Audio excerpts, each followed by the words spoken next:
Well, hello, Harlan. February 12th, 2024. And I was hoping to ask you a question about how you insert random names into the Bible of the people that are living today. Because what you're saying is that the Bible it fulfills the scriptures by actually naming a person.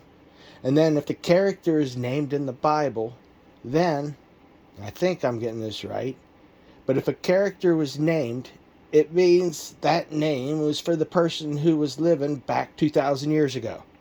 But if they aren't clear on who the name was referring to, well, then, according to Hireling, those names are for the people of today to be played out.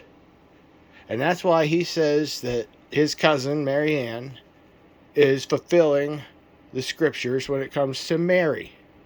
And the reason for that is because of John 11:5. Because it says, "Now Jesus loved Martha and her sister and Lazarus." And he says, well, if Jesus loved them all, why does he leave out the name Mary and just say her sister? Therefore, it's got to be a Mary of today. And that's how Hireling is looking at it.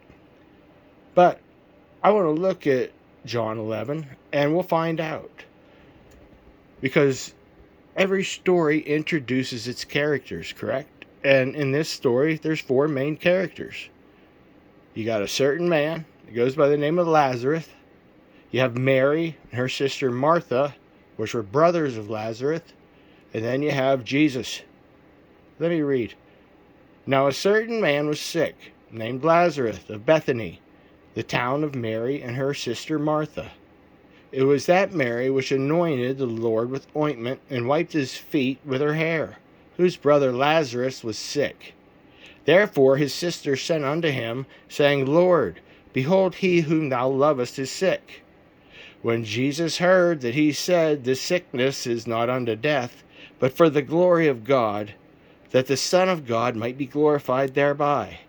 And here's the sticky point for Hireling. It says, Now Jesus loved Martha and her sister and Lazarus. Like I said, he goes crazy because it doesn't say Mary. And he says if he loved them so much, he would have put the name Mary in there. So what I did was, silly me, I went on a search. And I want to know something, because when you look at another Bible that I happen to have, there's chapter 11. And it says, now a certain, not very, it's blurry, hold on.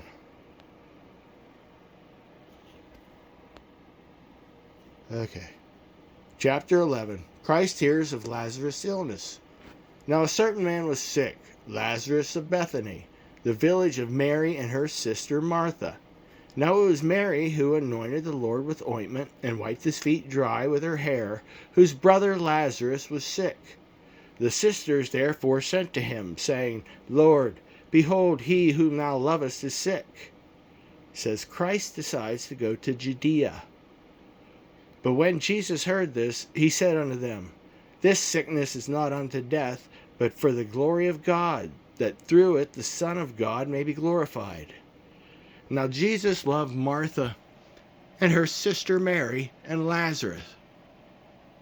So when he heard that he was sick, he remained 2 more days in the same place. Now I just want to put this and bring it to the attention. It says Martha, down to the bottom. Now Jesus loved Martha and her sister Mary, Lazarus. But because the KJV and others, they don't have the name Mary in theirs, he says that it's out for a reason. It was left out for a reason. And anybody that's ever written a story or read a story knows that they have to introduce the characters. The certain man was Lazarus. The sisters were Martha and Mary. And then you had the Lord. Lazarus was her brother. So it's pretty clear that the characters were all introduced.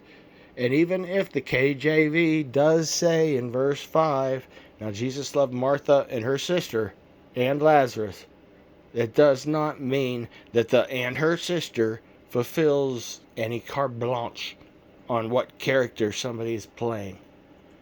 I'm wondering how you come to this, hireling. You do it in other places too, that maybe I'll discuss later.